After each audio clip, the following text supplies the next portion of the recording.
May mga tao tahimik lang. Pero hindi ibig sabihin, hindi siya tinatamaan. Kasi depende kung paano mo tratuhin si Lord. It is a personal, it is a relationship. Say amen. May mga nagwawala. Si Pastor Emma nagwawala. Hindi na natin pwedeng salangsangin yun kasi ganun siya. Say amen. Ganun siya. Ganun niya tanggapin. Kaya nga po, ang revival is more on relationship with your God. Can I say personal? With your God. Amen? Not my God, but your God. Amen po. So yung mangyayari po sa atin ngayon, I believe, kilos ni Lord yun sa'yo. Amen. I-receive mo na, may gagawin si Lord sa'yo. Amen. Palakpakan natin si Lord. Sige. I go with Pastor Miguel. Sabi ni Pastor Miguel, pray muna para may visa. Yeah, pray tayo. Lord, thank you. Thank you so much. Bless this evening, Lord. You bless mo, Lord, ang gawain ito. Wow. I'm so honored, Lord, na they invite me, Lord, to speak on your behalf, Lord God. This is my prayer, Lord. Itago mo lamang ako sa iyong likuran. Ikaw po makita. Ikaw po may hayag. Hindi po ang aking kahinaan. We expect more of you, Lord God. We invite the Holy Spirit to dwell in us. In Jesus' name, amen. Palakpakan natin si Lord. Mag-remix lang po ako, no? Siguro more on kwento. Okay? Marami akong story about the things na ginawa ng Lord sa akin. Who believes in angel? Wow! Yung angel's feather po na yan, wow, mauhaw ka pa lang. Mauhaw ka pa. Magutom ka pa. Dapat tahimik eh, no? Hindi, kasi I believe naman meron sa atin dito very skeptic, di ba? Pwede nyo isipin, ibon lang yan. Amen po? Pwedeng, honestly, ganun po ako mag-isip. Can I say an amen? Kaya minsan, gina-justify ko. One time, nagkaroon ng angel's feather sa bahay, talaga nung bumagsak, nakita ng daughter ko, sabi ng anak ko, Dad, angel's feather! Pagtingin ko, wow! Kaya lang, boom, nag-ikot na isip ko. Ang ginawa ko, tingin ako. Baka may ibon. Wala. Sabi ko, wow, thank you Lord. Sa iyo to. Amen. Bakit ko nasabi? Kasi nga, imposible. Amen. Pero that's not the issue. Ang issue dito, papaano mo siya tatanggapin. Listen, minsan, si Lord gagawa ng isang bagay para itest ka, your faith. What if, naglalakad ka, bigla may bumagsak na feather? Pwede mong sabihin, ay, sa ibon ito. Amen. Pero, what if kung ginawa talaga ni Lord John, just to test you, kung saan ka titingin? It's a matter of faith. Diba? Kaya ang taong uhaw, kahit naglalakad pa at may bumagsak na feather, wala siyang ibang iisipin kundi si Lord yun. Palakpakan nga natin si God. Wow! Konting basag lang. Amen. Amen. Sige, basa po tayo. Deuteronomy chapter 8, verse 18.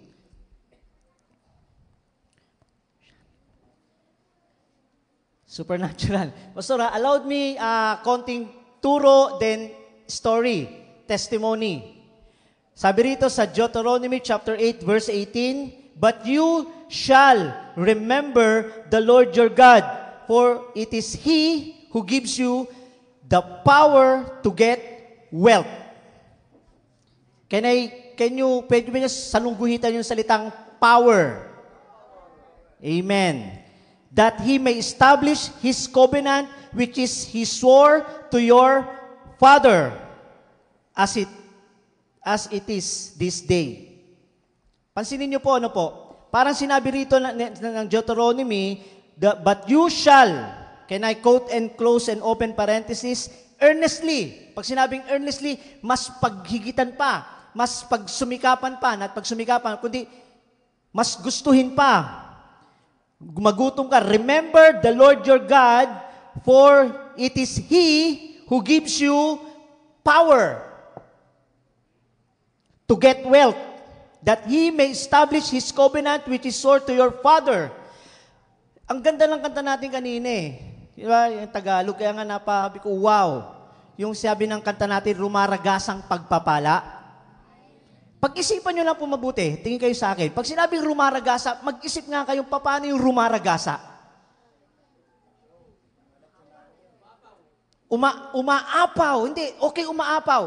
Ang tingnan ninyo, paano siya dadating sa'yo? Sige, tsunami. I mean, ano yung rumaragasa pagpapala? Do you think pang rumaragasa pagpapala, di ba yung tuloy-tuloy? Walang katapusan. Pangako ni Lord John. Amen. Sabi nga ng kanta eh, naalala niyo ba yung mga pangako ng Lord sa inyo? It is my favorite verse. Ewan ko lang kung maniniwala kayo. Kung hahawakan nyo to, ito talaga yung pangako ng Lord sa akin. Famous na po ito, Jeremiah 29, verse 11. Wow! For I know the plans I have for you. Plans to prosper you, number 1. Plans to prosper you, not to harm you. Pag sinabing not to harm you, ano provision dyan? Protection. Pangalawa, hindi ka magkakasakit. Not to harm you. Ano pa sinabi dyan? Plans to give you hope. Ano ba yung hope dyan? May E-D? Plans to give you hope and future. Pag-isipan niyo po, yan yung pangako ng Lord. Yan po ang tawag ko dyan, rumaragasa. Kahit saan anggulo, mga kapatid, kahit saan anggulo nyo tignan. Amen. So, that is one of the promise.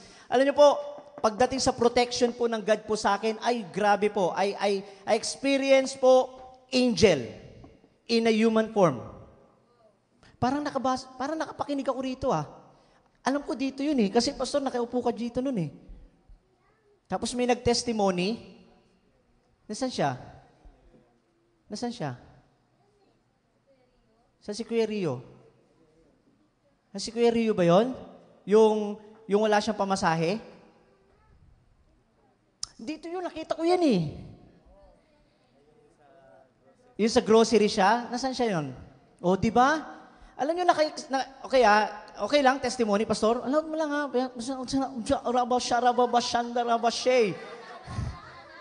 wala siya. Na-experience ako ng angels visitation and even angels protection. Okay lang, pastor? Dinisip ko kung saan, ano yung unahin ko eh. May motor po ako, nagbo-motor po ako. Narinig nyo na ba yung pastor? Di pa? Di ba? Okay, good. So, protection provision, protection. Nagmo-motor po ako, then from Ayala, umuwi po ako ng Malabon, so ang daan ko po ay Rojas Boulevard, then tagusan po yan ng pier. So may meeting po ako sa church po namin sa Usaya na Botas, kailangan habulin ko yung 7 o'clock. So lumabas ako ng office, 5:30, sakto. Ang bilis po ng takbo ko. So sa pagmabilis ng takbo ko po, napunta na po ako sa may pier. Akalain niyo po doon na bigla po akong kinat ng isang kuliglig. Alam niyo yung kuliglig? Yung motor na bigla akong kinat. So, tansyado ko naman yung preno ng motor ko, kaya lang, sa sobrang bilis, pinreno ko na yung sa likod, hindi kumagat. So, ang tendency, kailangan tumulong na yung sa front brake. So, pag preno ko pong ganun, tumalisik po ako. As in, lumipad. Ganun pala kapag nadisgrasya, no? Parang, in the wink of an eye, ganun na lang. Nakita ko na lang yung sarili ko, nakita ko na yung mga bituin. Nasabi ko, nasa langit na ba ako? So, maya-maya, nagsigawan na po yung mga tao, bigla akong tumayo. Pinakiramdaman ko yung sarili ko, nagtakbuhan na po sila, tapos bigla po akong sumenyas na, sabihin, I'm okay. So, maya-maya, meron po lumapit na isang lalaki, takbo talaga siya, tapos sumenyas ako sa kanya, tapos nagtakbuhan na rin yung mga nanay, tapos pinara na po nila yung truck, kasi mabuti na lang wala pang truck. So, tinayo nila ako. So, pagtayo, sabi nung barangay captain, nagpakilala siya, ako yung barangay captain dito, sabi niya sa akin, okay, pakiramdaman mo yung sarili mo, may masakit ba sa'yo? pinakiramandam ko, wala naman, medyo masakit nga lang yung dito sa likod, dito, kasi nga, syempre, bumagsak, tumalsik. Sabi ko, wala na. Sigurado ka? Sabi ko, opo, wala na. Kung wala na, anong gagawin natin doon sa kuliglig na yun? Kasi nga, hinold nila. Sabi ko, okay na po yun. Sigurado ka? Sisingilin natin. Sabi ko, wag na po. Nagtatrabaho po sila, hayaan nyo na lang.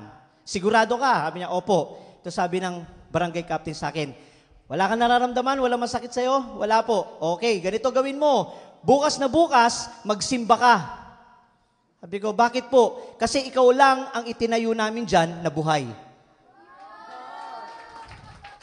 Wow kayo? Teka muna, tapusin nyo muna. Sabi ko sarili ko, ha? Sa isip-isip ko lang, parang gusto ko sana magpakilala, pastor po ako. Pero parang hiyang-hiya ako. Alam niyo po yun, sabi ko sa sarili ko, Lord, paano pala pag natuluyan ako? Ano sasabihin nila, Pastor Eman? Si Pastor Sen namatay ng walang kakwenta-kwenta. Di ba? So umuwi po ako, nag-iisip po ako noon, sabi ko, Lord, is it a good testimony? Alam mo, ang sama ng pakiramdam ko, sabi ko, grabe naman. Pero duguan po ako noon kasi may sugat po ako dito noon. Tapos namamaga po yung lahat talaga. Tapos, di travel na po, okay yung motor ko. Kaya lang pagkalagitnaan, bigla pong na-flat. Talagang tinulak ko po hanggang sa makarating ako sa church. So, binalitaan ko po yung mga church member ko doon. Ganun no? Nagparinig no? Sabi niya, nadisgrasya po ako. Bakit? Kasi tapos dinala po namin yung motor ko doon sa vulcanizing shop. Sabi nung naggagawa, kaya ka nadisgrasya, sir, kasi yung gulong mo, pudpud na. Sabi ni Tatay Bonnie, sige, palitan natin yan, Pastor. Sabi ko, wow, is it a blessing? Sabi ko, kailangan pa lang may madisgrasya. Sabi ko, thank you. Ganon. So, napalitan, harap at likod. So shinare ko, sabi ko, Lord, hindi yata magandang testimony. Then I share to my wife, sa mga kaibigan ko, at ang advice nila sa akin, sabi ng asawa ko, Dad, wag ka muna magmamotor. Sabi ko, yes, hindi ako magmamotor. Tapos, for 2 days, hindi ako nagmotor. 2 days. Monday nangyari yon, Tuesday, Wednesday, yan. Tapos nung magmamotor na ako kasi magastos. Magastos pamasahe, papasok ka. So sabi ng wife ko, okay, wag kang dadaan uli. Never kang dadaan sa Rojas Boulevard at wag kang dadaan sa Pierre. Sabi ko, opo. So yun ang conviction. Yun din ang tinatak ko sa isip ko. Kaya lang po, meron pong nakakarinig ako na parang sinasabi sa akin, dumaan ka uli doon. Pero syempre nagtatalo. Sabi ko, bakit ako dadaan Trauma na nga Actually, na-trauma talaga ako. Wag kang dadaan doon. Sabi ko sa sarili ko, pero may bumubulong, wag. So, nangyari po, Saturday, pauwi na ako noon, half day. So, sabi ko, hindi ako dadaan. Ito na yung kwento. So, Rojas Boulevard pa rin, ang daan ko. Kaya lang, kung alam niyo po yung Rojas Boulevard, merong pakanan doon, pa UN. Okay, bago mag-pier po, di ba po? So, pagpunta ko doon, traffic. Sabi ko, hindi ako dadaan pa rin. Kailangan, di bali nang matraffic ako, wag lang ako pupunta. Kasi talagang kinondisyon ko na, pero may bumubulong sa akin, dumaan ka. So what happened? Sabi ko, hindi ako dadaan. So nagtiis ako sa traffic. Kaya lang, yung mga traffic enforcer, detour kami. Alam niyo yung detour? Para hindi maabala sa traffic. Pag detour, wala na akong choice kasi andaan ko rin doon. Sabi ko, grabe naman. Pero this time, nakaramdam na ako na parang merong mangyayari. So pagpunta ko doon, sabi ko, ano kaya? Dalawin ko yung lugar na pinagdisgrasyahan ko. So ngayon, pagdaan ko doon, dahan-dahan ako. Talagang huminto muna ako. Pag hinto ko ganun, maya-maya may tumakbo sa akin. Sabi niya, Sir! Sabi ko, nakikilala niyo pa ba ako? Sabi ko, nakikilala kita. Actually, talaga nakilala ko siya.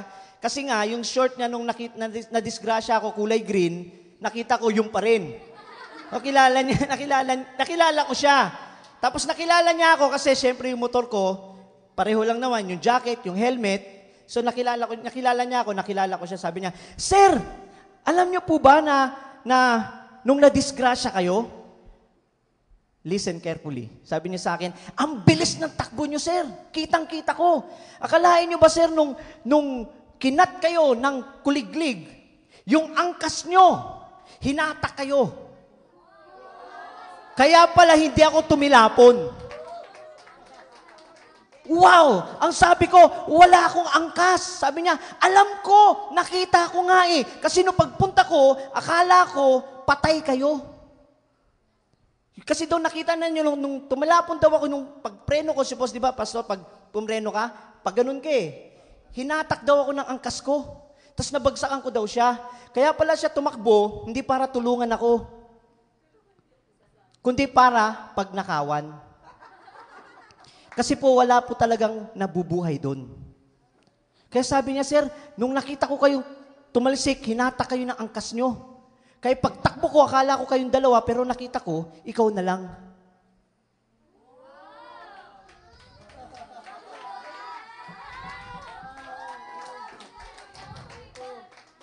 Supernatural. Then, nag-confess siya. Sabi niya, actually, yun nga, pag nanakawan, doon ako nagpakilala. Alam mo ba, pastor ako? Sabi niya, naku, patawarin ako ng Diyos. Then, hindi ko siya napatanggap sa Panginoon, pero nag-ask kami ng forgiveness sa kanya. Sabi ko, pwede kitang picturean? Sabi ko, sir, wag. Sabi niya, sir, wag. Bakit? Kasi baka mamukhaan ako. Wow! God is good. Sabi mo sa katabi mo, angel's protection.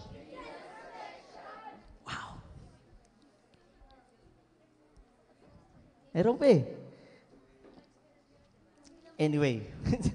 Okay. So, power to get wealth. Yan ang sabi natin kanina. Napag-usapan lang natin kasi ang ating sinabi kanina is about Jeremiah 29 verse 11. Di ba? Plans to prosper you, not to harm you. Plans to give you hope and a future. And that is one of the promise of God. Amen. Now, in 2 Corinthians chapter 9 verse 8, ito naman, and God is able to make all grace, sa Amplified po yan meaning every favor and earthly blessing come to you in abundance so that you may always and under all circumstances and whatever you need, be self-sufficient. Pag-isipan nyo po yan. Pag sinabing self-sufficient, possessing enough to require no aid or support. Yan po ibig sabihin yan. In abundance for every good works and charitable donation. Alam niyo po, power to prosper. Pag sinabing power to prosper, God has given us power. Sabihin niyo, power to prosper. Kaya lang ang problema na maraming ministers, ito po yung nakakalungkot, marami pong ministers, parang, yung bang they thought about prosperity, pero, or tinagtuturo sila about abundant, natural, supernatural. Sorry po, pero okay lang po, pastor, love na love ko to eh. Okay lang po, sabi mo sa katabi mo, patawarin mo siya. Hindi niya alam yung niya sinasabi. Hindi, marami pong mga tao or ministers na nagtuturo ng prosperity and yet hindi naman makita. Say amen.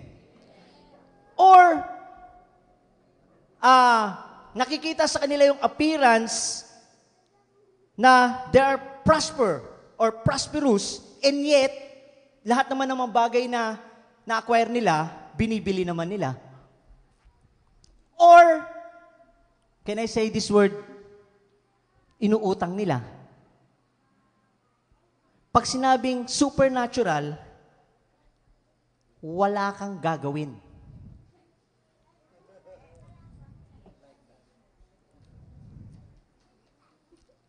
Honestly, to God be the glory. Sorry lang po never, ever akong bumibili ng gadget. Pero meron akong cellphone.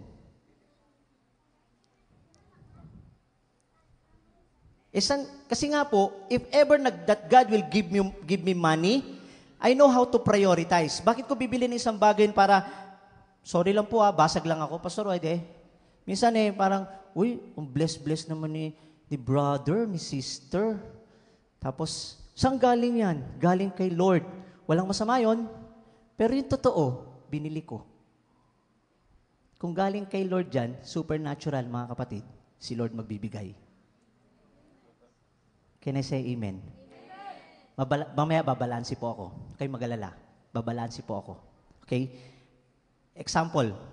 Nakwento niyo na ba sa inyo ni Pastor Eman about my laptop? Ito. Okay lang, Pastor? Mahaba po yun. Okay lang. Okay. Okay lang. Sige. Ako 30 minutes lang po ako magsasalita. And 2 hours. Meron kaming kaibigan ni Pastor Eman, si Pastor Roger.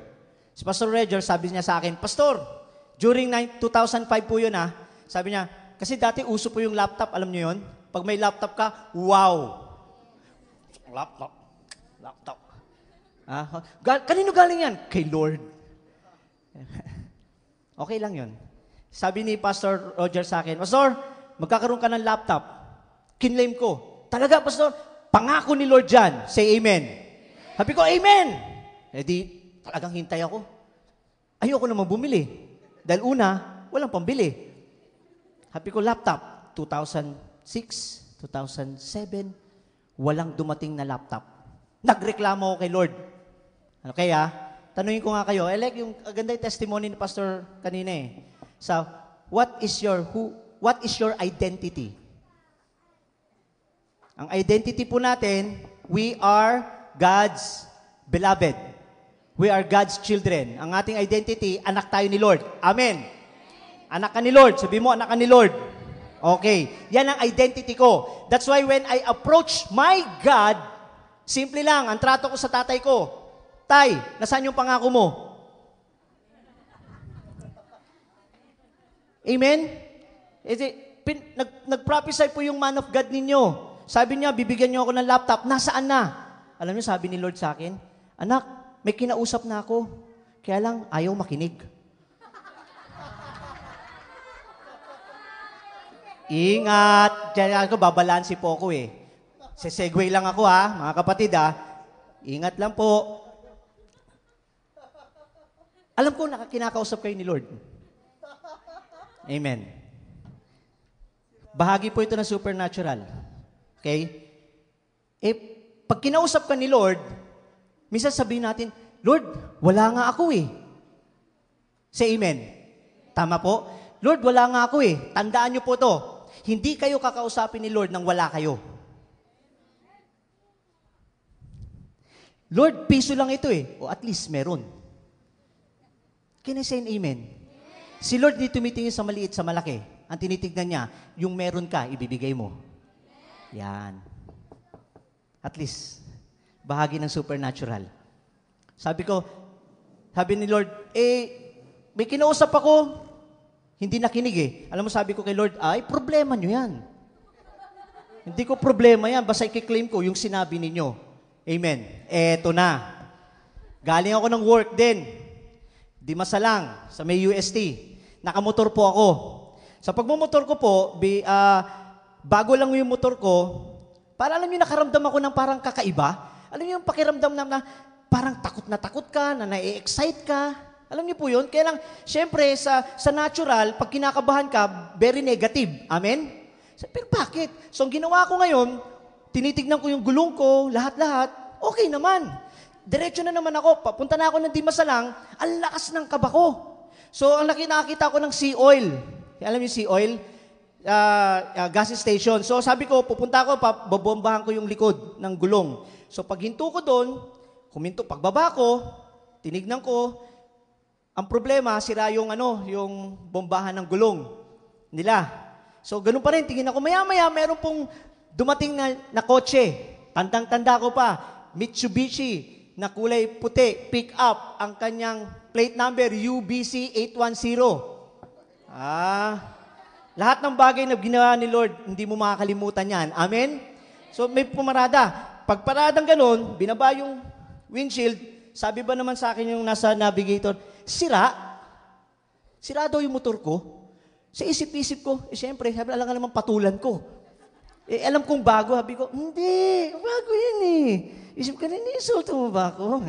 Mga ganun lang. Sabi ko, hindi po, ano po yan? So, ang ginawa niya, huminto siya sa harapan. Ako naman, sabi ko, sira yung bombahan ng gulong. So pupunta ako sa kabilang station. So iniwan ko sila. Travel na naman ako. Ang lakas talaga ng kaba. Sabi ko, grabe. Parang anytime kailangan ko tumingin sa kaliwat kanan, baka may babangga sa akin. So ang ginawa ko, kung alam niyo po yung Dimasalang Bridge. Okay. So talagang binabagtas ko na yun. Bigla akong sabi sa sarili ko, kailangan ko huminto. Huminto po ako dun sa tuktok mismo sa gitna ng Dimasalang Bridge. Sa isip ko kasi, para kung may mga loko-loko, at least pwede ako makatakbo. So baba pa rin ako, talagang check. Maya-maya, kasunod ko po yung UBC 810 Mitsubishi. Sabi talaga nung tinabihan ako, sira talaga yan eh, sira. Sabi ko, hindi na lang kumibo. Sabi ko, sige lang. So maya, uminto po siya, bumaba na po sila. Yung nasa navigator side, saka yung nasa nagdadrive. So nag-assume ako, magmami sila, which is true nga, magmami sila. Bumaba sila sa akin, sabi niya, excuse me, eto na, pasensya na po, pero we are in a treasure hunting. Sige sabihin, nagte-treasure hunting sila. Eh, syempre, may idea kami doon dahil sa turo ni Pastor Eman sa treasure hunting sa amin. Sabi ko, wow! Ibig sabihin, ako yung treasure nila. Ha? Nakuha ninyo? Syempre, may idea ako. Sabi ko, wow! So, sabi ko sa kanila, syempre sa treasure hunting, syempre, kapag kinausap ka ni Lord, may message ka. Amen? So, ang bungat ko sa kanila, so, what is your message to me? Talagang biglaan na kagad eh. Kasi alam ko na kagad eh. Ito sabi nila, actually, wala. Kasi parang, ito nagpakilala siya. Kasi, ang church po namin, hindi malinaw pagkarinig ko para sinasabi niyang United Sampaloc Baptist Church or gano'n ba sa mga Baptist Church. So parang, we just trying to know how powerful treasure hunting is. Sabi niya, okay. So, wala silang message. So, pinakilala niya yung, this is my daughter, Myra, nakalimutan ko yung pangalan, tapos siya, ganyan. Tapos, nagpakilala po yung mami niya, sabi niya, I am a doctor. Dr. Baltasar. Doktora Baltasar. So, yan. So, okay. So, kung wala kayong message, sabi ko, okay. So, kung wala silang message, sabi ko, okay, so, anong gagawin natin? Parang ganun. Tapos naka-receive ako ng message kay Lord, sabi ng Lord sa akin, pray kayo. So, okay, sabi ko, sige, pray po tayo. Take note, nasa Dimasalang Bridge kami. So, wala na. Alam niyo po yun. Bakit ko po nasabi? Kasi po, halimbawa sila nandoon, paglapit kong ganyan sa kanila, nakaramdam ako ng alam niyo parang may portal.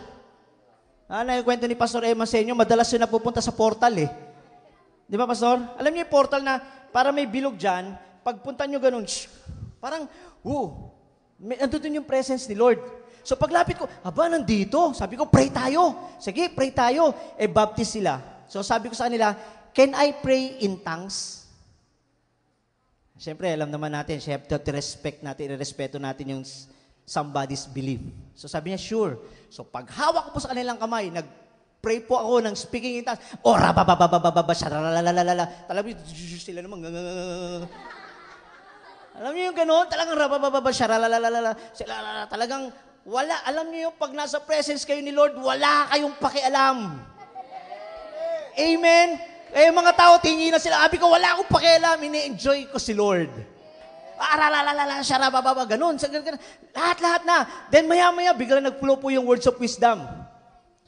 Tapos, nung nakita ko yung daughter ni doktora, alam niyo po yung minsan, kapag alam mong doktor, syempre yung anak niya, possible, nurse, di ba? Kasi nakakita ako ng vision, nakita ko yung kanyang daughter nakaputi. Ang nasa isip ko, sasabihin ko, nurse. Kaya lang, pagbukas mo ng bibig ko, sabi ko sa kanya, you are a pharmacist. Sabi ko, bakit ang iba? Tapos bigla siyang umiyak. Tapos, sabi ko, may message si Lord sa'yo. May nasa crossroad ka, hindi mo alam yung gagawin mo. Pero ito sabi ng Lord sa'yo, follow your heart. Umiyak yung nanay. Sabi ko, ba't umiyak? Sabi ko, just follow your heart. Tapos may promise si Lord sa'yo, when you follow your heart, prosperity will comes your way. Iyak na po sila. Tapos may pagsabi ko naman doon sa nanay naman niya, sabi ko sa kanya, Doktora, this is what I received from the Lord. Tuloy-tuloy po yon. This is what I received from the Lord. Nakakita ko ng answered prayer. Sinagot na ni Lord yung panalangin ninyo. Iyak po yung bata. Sabi ko, pagkaiba. Sabi ko, wow. Hindi natapos sa prayer. Sabi, in Jesus' name, amen. Tapos ito sabi nung daughter niya, sabi niya, alam niyo po, paano niyo nalaman na pharmacist ako? Sabi ko, hindi ko rin alam. Basta nakita ko lang nakaputi ka. Hindi ko na sinelaborate kung iba yung naisip ko. Sabi niya, actually po, totoo po yung sinabi ninyo. Ang sabi daw na nasa crossroad siya, hindi niya alam ang kanyang gagawin. Kasi meron pala sa kanyang offer na kapag tinanggap niya yung offer na yon, mag-works po siya sa ibang bansa. So, nahati yung loob niya. Kaya sabi ko sa kanya, sabi ng Lord sa kanya, through me, follow your heart. Amen? So, maya-maya, wow, God's good. Then follow your heart. Tapos pagka, sabi ko naman doon sa nanay niya, sabi naman ng nanay niya, actually po, kaya po ako umiyak, kasi may prayer ako. Ang prayer ko kay Lord, yung anak ko. Ang prayer ko, hindi raw niya sinasabi sa daughter niya, ang prayer ko, anak, sana parang gano'n na, just follow your heart. Amen? Sabi ko, oh, wow, dinapuspos mo ako. Wow, thank you, Lord, thank you, Lord. So sa tuwan-tuwa po sila. Then doon na po ako nagpakilala. Sabi ko sa kanya, actually po, meron po akong church. Ang church po namin doon sa Caloocan, ang pangalan ng church namin noon is Hosea Praise sa Caloocan po. And ito sabi ko sa kanya, and by the way, I am a pastor. Tapos sabi nung bata, sabi niya, siya na nga. Sabi ko, oo nga, ako nga. Sabi ko, bakit? Iyak na po silang dalawang magmami. Alam niyo kung bakit?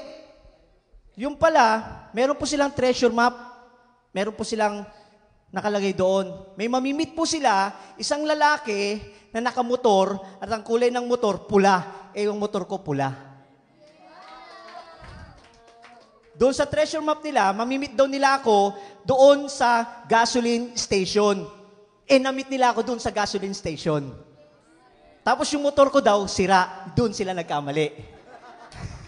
Di ba? Tapos sabi doon, kung hindi daw nila ma-meet doon sa gasoline station, specific mamimit nila doon sa bridge.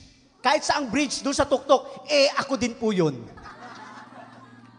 At kaya po sila umiyak, at ang person na mamimit nila ay isang pastor. Ako yun. Sabi ko, iyak po sila. Maya-maya umalis po yung bata. Pumunta sa sasakyan. May dala-dala po silang box. Sabi niya, you know what, Pastor? This is a 2 weeks old laptop. Pinahanap ni Lord ang taong pagbibigyan namin at kayo po yun.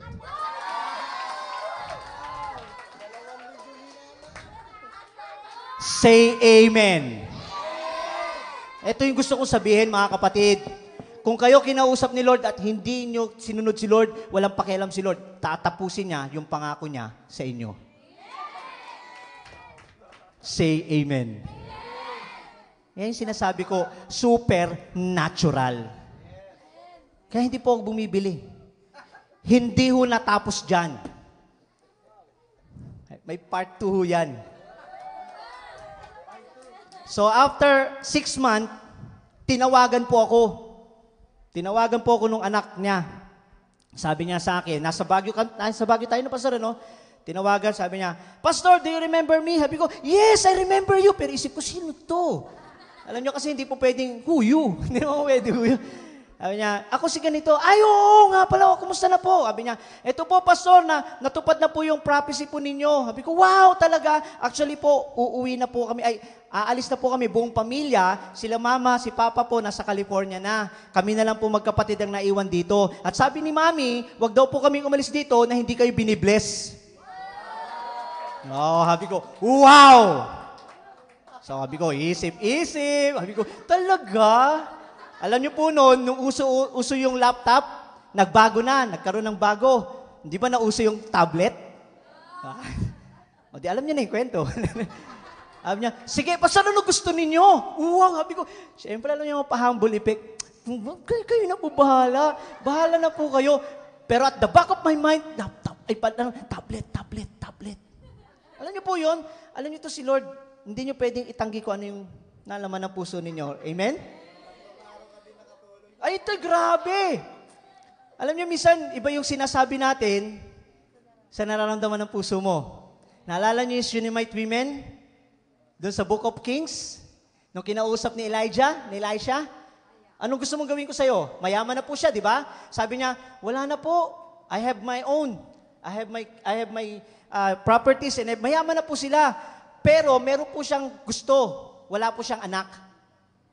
Pero sabi niya, okay lang, wala pong okay lang. Wala na pong hinihingi. Pero naramdaman ni Lord yung gusto niya magkaroon ng anak. So, of course, to make the long story short, tinupad ni Lord. Meaning, kung ano yung gusto ng heart mo, ibibigay ni Lord. So, ganun ang kwento. Sabi ko sa kanila, kayo na po bahala, wala na po. Gusto mo ba nagkaroon pa ng bargaining eh. Gusto niyo pa ba ng Xperia? Sabi ko, okay po yun. Sabi ko, Xperia. Isip ko lang po yun yung Sony. Sabi ko, sige po, bahala na. Okay, magkita po tayo. Sabi niya, magkita po tayo sa Jollibee Vito Cruz. 2 days yun, Pastor, on the Friday, kailan ba tayo umuwi? Wednesday. On the Friday, pag uwi, sabi niya, magkita daw kami sa Vito Cruz. Alam niyo po yung taong nangangailangan? Sabi niya, 6 o'clock. Alam niyo po doon, alas 5 pa lang, nandun na ako. Talagang binantayan ko talaga, ha? So, nandun na po tayo noon. 6 o'clock, wala pa. Tiis lang, tiis. Tapos dumating po siya mga 6:30, sabi niya, hello, Pastor. Ay, hello po. Oy, kumusta na? Yun nga po. Pasensya na kayo, Pastor. Na-late po kasi kami kasi ang flight po namin mamayang gabi. So, bumili po kami ng gift namin sa inyo. Pastor, pasensya na pag paumanhin ninyo, hindi namin alam kung ano yung bibigay namin pero parang dinala kami ni Lord, kaya binilang ka na lang namin ng Samsung tablet.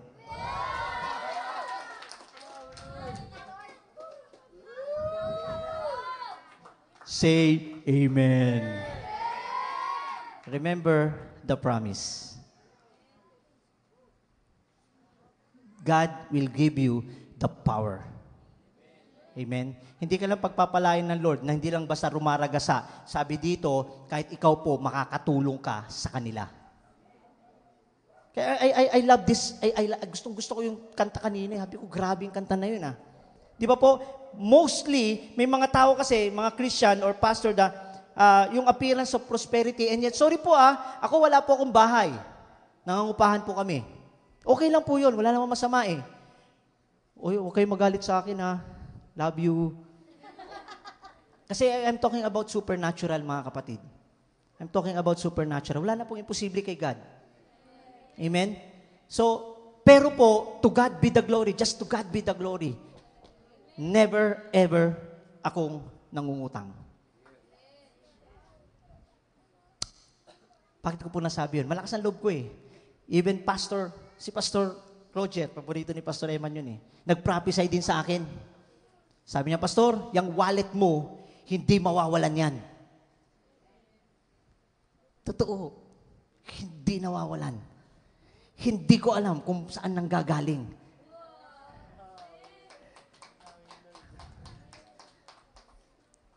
Gusto niyo yun? So yung sa katabi mo, magkakaroon ka. Mamaya pag-uusapan natin yung anointing, favor and anointing. Kwitaw po kayo sa pastor ninyo, simple-simple lang yan, pero pag magsalita yan, pag bumitaw yan, galing kay Lord. Amen? So what happened po, hindi po talaga nawawalan. Tinignan ko yung wallet ko, kaya pala hindi nawawalan, kasi Seiko wallet. Hindi, joke lang.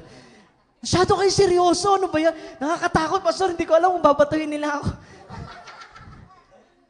Say amen. Actually, meron po akong isang kaibigan. Hindi ko kasi ugali. Pasensya na po. Hindi nyo naman kilala, no? Okay lang. Hindi nyo naman kilala. Tuwan-tuwa po siya sa akin. To God be the glory po. Pasensya na po, Wala akong magandang testimony kasi siyempre, sarili ko, alam may testimony ko siya, hindi ko siya kilala. Siguro sa akin lang. Sabi niya sa akin, alam mo, they called me tatay. Sabi niya, Tay, hindi ko kayo maintindihan. To God be the glory lang po, Bakit pag humihingi kami sa inyo, ang pangit naman, pangit. Okay, pero this is ano lang. But parang ang bilis yung magbigay. Hindi ba kayo nawawalan? Sabi ko, hindi. Kaya nga nakapagbigay, di ba? So, I mean, even them, parang nagtataka sila. Tapos, saan kayo kumukuha? Sabi ko, siyempre, sa asawa ko. Binibigyan niya ako. Pero pastor, sa totoo lang po, hindi ko rin po maintindihan. Amen? Ito yung sinasabi natin. Earnestly, you can give, you can help. And that is rumaragasa. Kaya sabi mo sa katabi mo, may gagawin si Lord.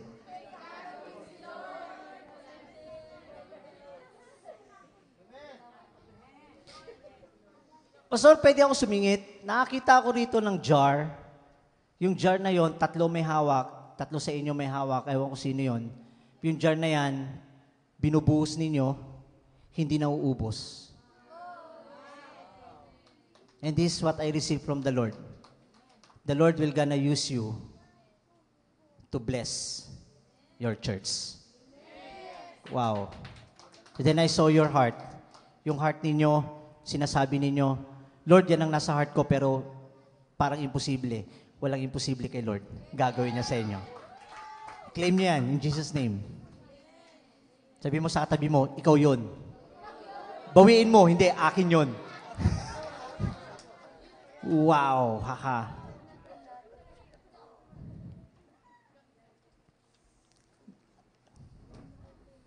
Hindi ko na alam, susunod.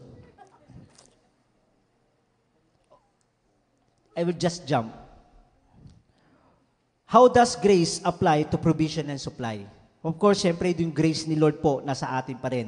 Pero meron po akong gustong bigyan ng diin po, mga kapatid, yung tinatawag po nating, what about sowing and reaping? Diba? Sino po nakakalam ng what you reap, you sow? Okay, konting ano lang po Okay lang po ba? Allowed me to say this. Pag sinabing reaping, sowing and reaping, ano pumapasok sa isip ninyo?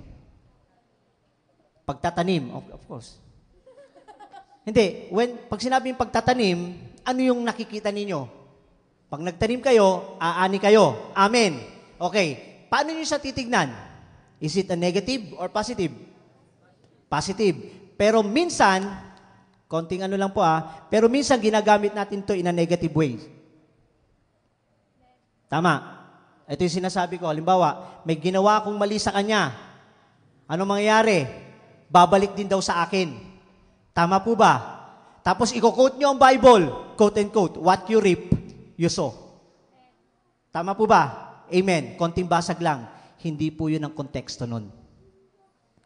Ang konteksto ng reaping and sowing, it is about blessing.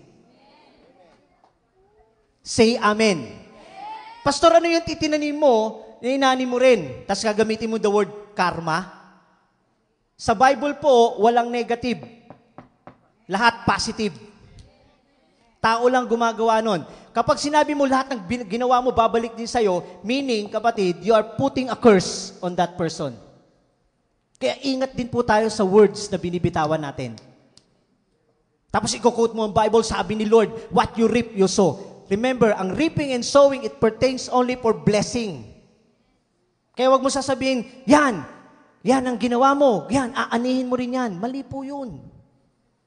Dapat, laging always blessing. Kaya alam mo sa church po namin, lagi ko sinasabing blessing. Sabi mo sa katabi mo, blessing. So, Pastor, anong kinalaman dito sa supernatural provision, ang reaping and sowing? Meaning ba, Pastor, kapag hindi na ba natin kailangan magtanim? Who gives our tithes and offerings? Sino nagbibigay? Sige, bakit kayo nahiya? Taas. God is good. Pagpalain niyo walang taas ng kamay. Palakpakan po natin sarili po natin. Amen? So meaning ba, Pastor, na kapag nag-reap ako, pag nagtanim ba ako, nagbibigay ako ng tithes and offering, qualified na ba ako para magkaroon ng supernatural blessing? Hindi. Iba po yung supernatural provision sa reaping and sowing. Yung reaping and sowing, nangyayari nga, if you want God increase anything in you, then reap and sow. Kung gusto mong madagdagan kung anong meron ka, magtanim ka. So, hindi walang kinalaman yan sa supernatural. Ang supernatural, si Lord. Doon po papasok ang grace. Sa grace po, pag sinabi pong grace, kahit wala kang ginagawa, pwedeng mag-manifest sa'yo because God gives you the power. Pwedeng mangyari sa'yo yan. Say amen. Sabi mo sa katabi mo, blessing.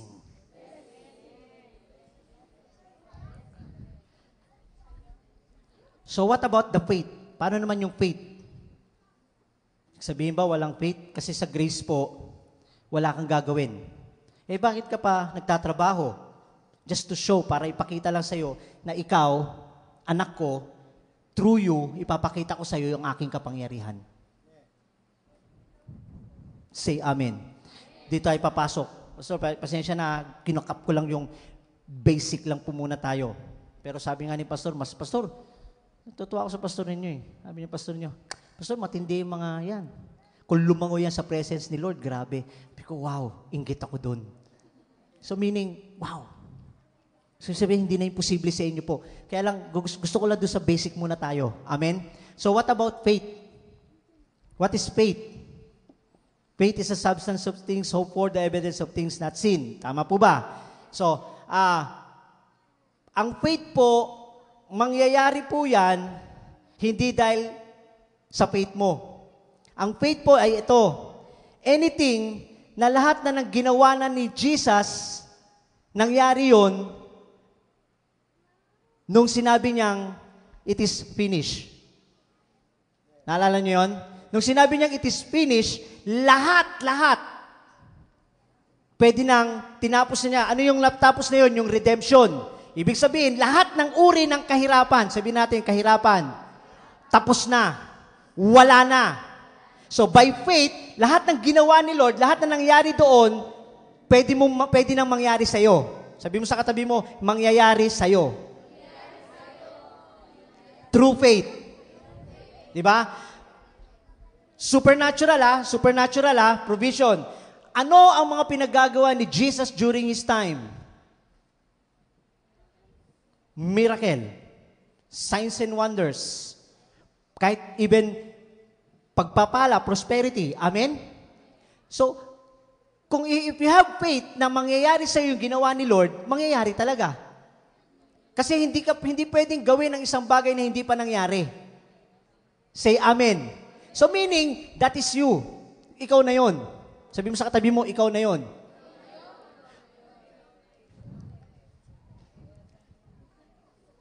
Ano yung binasa natin kanina? Yung ating verses.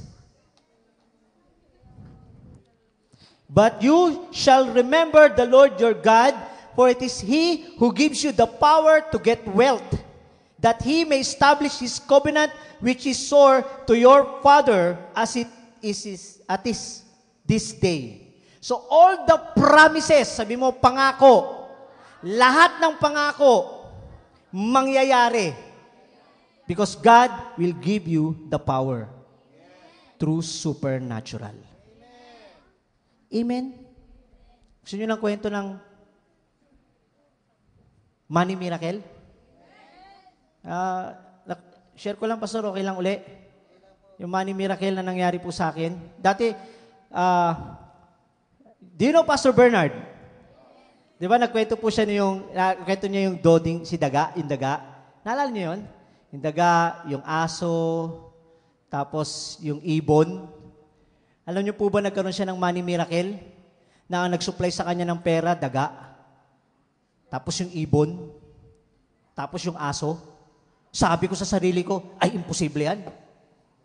Kasi may kwento po siya na yung bukas daw yung bintana nila, tapos yung pagbukas yung bintana nila, yung mga ibon daw doon, walang magawa. Papasok doon sa kama niya, tapos iiputan. Alam niyo yun, dudumihan. Galit na galit siya.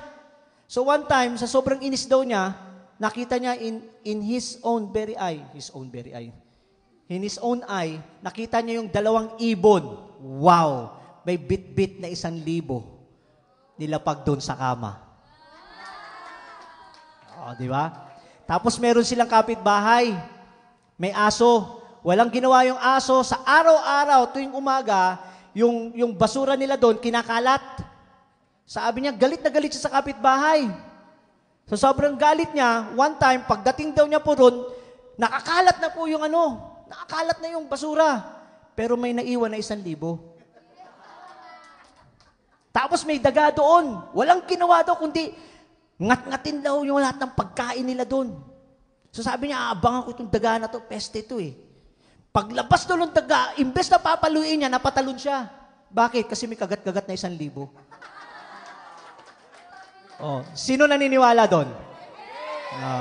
Alam nyo, basag lang ako. Ganyan din ako sa inyo. Amen! Pero sa isip ko, imposible ha? Aminin. Ganun po ako. Sabi ko nga kay Pastor William, Pastor, ang hirap paniwalaan, Sabi niya, oo. Sabi ni Pastor Weng sa akin, paniwalaan mo na lang, manampalataya ka. Oo, nananampalataya ako. Eto na po, pag si Lord po, grabe. Pag bumasag, ibang klase. Amen. Alis kami, punta tayong Abra, Pastor. Abra. Alis kami ng gabi. Umaga po, ihahatid ko yung 2 anak ko sa school. So, syempre, prepare ko yung motor ko. Labas na ako. Labas. Nakaprepare sila. Labas na ako para i-prepare yung motor. Maya-maya po, may dumarating po sa akin, tumatakbong pusa. Yung pusa, ganun ang ganun. Kasi may 1,000 nakatatak dito sa utak niya. Ganun ang ganun. Nakita ko po, kinuha ko, takbo ko. Bali miracle. Nakita ng 2 anak ko. Sabi ng anak ko, galing kay God yan. Sabi ko, galing kay God. Wala, hindi na-excite. So meaning, binasag ako ni Lord. Akalain niyo pusa may dito, kaya pala ganun siya ng ganun, kasi mayroong nakikiliti siguro. So pagkuha ko ng pera, sabi na anak ko, money miracle yan, Dad, money miracle. Sabi ko, wow, thank you, Lord. Sabi ko, Lord, ang bait-bait mo. Kasi meron ako 1,000, may baon ako, papuntang Abra. Amen? So hindi doon nagtapos ang kwento. So may pera din ako, binigyan ako ng asawa ko. Pagdating po doon, may pinag-pray tayo. Alam mo, Pastor? Pag-pray si Pastor Eman. Ay, basag lang kay Pastor Eman. Sabi ni Pastor, pagpapalain ka ni Lord. Sa prayer niya. Si Pastor Paul, prayer din. Sabi ko, pagpapalain ka ni Lord. Tapos kinausap ako ni Lord. Nak, yes, Lord. Naalala mo yung money miracle mo? Oo, Lord.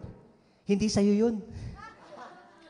Sabi ko, parang siya, in Jesus' name. Sabi niya, kanino yun, Lord? Para dyan sa pinagpipray nyo. Sabi ko, nakareceive ako ng money miracle, Pastora. Then, sabi ng Lord, ibigay ko daw sa inyo. Say amen. Sometimes the Lord will gonna use you. Amen. To be a channel of blessing. Say amen. Sabi mo sa katabi mo, may gagawin si Lord sa'yo. Wow. Wow. Thank you, Lord. Hindi ko na nasunod dito, Pastor. Pagpatawad mo po. Patawad niyo po.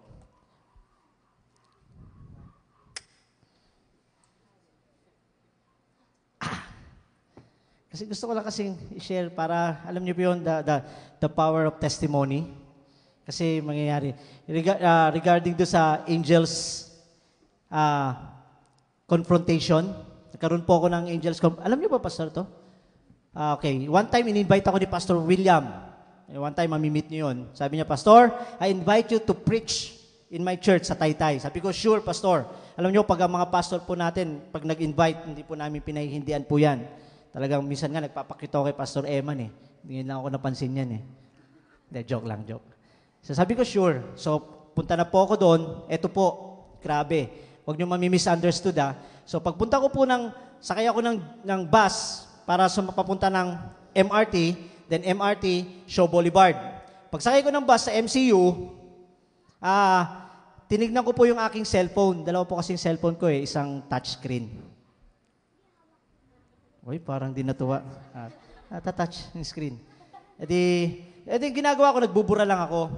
Maya-maya, napindot ko po yung isang sister namin, si Mami Gloria. Napindot ko, nag-ring. Sabi ko, pinatay ko. Sabi ko, patay.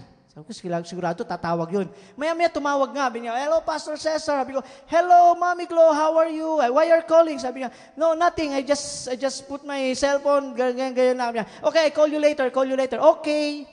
Ganun lang. Sabi ko, ano kayo sasabihin ko? So, ganun na naman. Maya-maya, napindot ko na naman. Ako, nag-ring. Ano ba yan? So, sabi ko sa sarili ko, pag tumawag, mag-ask ka ng prayer. Sabi ko, okay. Sige, ask ako ng prayer. Then, yun na po yung nasa isip ko. Maya-maya, pagdating sa bagong baryo, nagbabaan na po yung ibang tao. Ako po, pag umupo kasi sa bus, ayoko dun sa window side. Dun ako sa aisle. So, babaan po sila. Maya-maya, may galing sa likod, may lumapit. Tumabi po sa tabi ko. Alam niyo naman yung bus sa Maynila. Amen? Alam niyo yung bus sa Maynila? Pag umupo po kayo, yung upuan nakadikit na rito. Yung sa, di ba? So, what I did, syempre, uusog akong ganyan. So, upo po siya. So, ganun ang ginawa niya. Medyo na-weirduhan po ako sa suot po ng babae. Bakit ko kasi nasabing babae? Kasi na para siyang, alam niyo yung parang nakapangkutilyon? Tapos na kulay violet. Sabi ko, isip-isip ko, ang weird naman nito. Sa bus, nakaganon. So, hindi ko siya tinignan. So, maya-maya, biglang tumawag na po si Mami Gloria. So, sabi ko, Mami Glo, please pray for me because I was invited by Pastor William to preach in their church. So, I need your prayer because I know that you are a woman of prayer, then everything can happen when you pray. Sabi niya, okay, Pastor, I pray for you. So, sa phone po, nag-pray po kami. Alam niyo po, kahit po si Pastor Eman, pag nagpe-pray po yan, kahit sa phone po, kahit saan lugar po yan, pag napuspos, wala siyang pakialam. Amen? So, nasa phone po ako, nagpe-pray siya, sabi ko, rabababa siya, lahat po yun, sinabi ko na. Maya-maya, after ng prayer, sabi ko, thank you. So, ganun nangyari. Sabi nung katabi ko, okay, wag niyo ma-misunderstood to, sabi nung katabi ko, siyempre ako puspos. Sabi ng katabi ko, can you kiss me? Sabi ko, what? Siyempre, alam niyo po, I feel insulted. Sabi ko, what? You want me to kiss you? Sabi, have you heard that I'm asking for a prayer, then you want me to kiss you? English po ako dun. Pag napuspos ka, parang alam niyo na insulto lang ako. Tapos hindi siya kumibo. Parang nasaktan lang po ako. Tapos maya-maya, bigla pong nagbago po yung atmosphere. Parang nawala yung inis ko. Maya-maya, sabi niya sa akin, where are you going? Sabi ko, Shaw Boulevard. Pero hindi na ako galit. Sabi niya, maya-maya, sabi niya sa akin, libre mo ko. Libre ko daw siya. Kasi mag-MRT kaya. Sabi ko, sure. Alam niyo yung feeling na, wala. Parang, una, nainis ka, tapos biglang nawala. Hindi ko siya tinitignan kasi ayoko po yung ganun na, parang, ewan ko po, basta hindi ako titingin sa muka. So, gano'n na po, tayo na po, sumigaw na po yung konduktor. Sabi ng konduktor, MRT na, Trinoma. So, tayuan na po. So, tumayo na po ako. Tumayo na rin siya. So, alam ko, kasunod ko ho siya. Maya-maya, alam mo yung bus kasi po, pag-aandar po yan, tapos biglang pepreno. Tapos biglang, ganun ka. Ay, parang hindi kayo nagbabas. Nagtataksi ba kayo lagi? Di, alam niyo, parang ganun. Biglang umandar, biglang pumreno. Parang ganun. Maya-maya, pag lingon ko, wala na yung kasunod ko. So, sabi ko sa katabi ko, nasaan yung kasunod ko? Sabi niya, wala kang kasunod. Nagsasalita ka nga mag-isa eh. Sabi ko, wow! Sabi ko, rababababababa! Ay, talaga nag-speaking in tongues po ako. Bumaba ako ng bus, rabababa, rabababababa! Nagbayad ako, rabababa, rabababa! Sabi ko, wow! Angelic encounter. Sabi ko sa sarili ko, yun ang first encounter ko po, mga kapatid. Una, hindi ako naniniwala. Sabi ko, grabe. Tayo kasi minsan, di ba? Sabi ang faith, di ba? Faith is, di ba? Tayo po kasi, may thoughts tayo. Correct me if I'm wrong. Ang thoughts natin, to see is to believe. Sa faith, hindi. Believe, then you will see. Amen. Say amen. Wow! Supernatural provision, it takes a lot of faith. At yung faith na panghahawakan natin, yan yung ginawa na ni Lord. So wala nang imposible. Say amen. And the Lord God wants us to be prosperous. Kapatid, sorry po, ayaw ni Lord yung ganyang kalagayan po natin. Say amen. Alam niyo, pinanghahawakan ko po, Jeremiah 29 verse 11. Bakit ko po nasabi? Personal testimony. Pastor, pwede? then after this, I end. Okay lang po? Sino mga kabataan dito? Pakitaas ang kamay. Wow. Sorry po Ato, nire-review ko po yung mga kabataan na nagsasabi ng ganito. Hindi ako makapag-aral kasi mahirap lang kami. I rebuke you in Jesus' name. Sorry po. Patawarin niyo po ako. Pastor, okay lang. Hindi kalooban ni Lord na hindi ka makatapos na pag-aaral. Nangyari po sa akin yan. Alam niyo kung bakit? Sa totoo lang po, to God be the glory, imposible po ako makatapos ng pag-aaral. Una, tatay ko namatay, 55 years old, third year high school lang ako. Nanay ko, labandera. Kaya nga magaling ako magdala ng damit eh. Anong koneksyon? Kasi after niya maglaba, ako tagadala. Ay, grabe kayo! Hindi magdala ng damit. Kasi, masyado kayo seryoso eh. Walang dull moment kay God. Amen? So what happened, alam nyo, sabi ko sa sarili ko, alam nyo po kung may mga kabataan ngayon, yung kuya ko po, he is a pastor, ang definition niya sa akin nung kabataan ako, ang tawag niya sa akin, notorious. Pag sinabing notorious, bahala na kayo mag-isip. Kasi simple lang po ang buhay ko noon. Hindi ako umuwi ng bahay. May barkada ako, pero I know how to choose friend. Pero ibang klase po ako. Dumating yung panahon na ang galing po ni Lord eh. Nakakilala ako kay God at the age of 18. Actually, last week lang ako nag-18.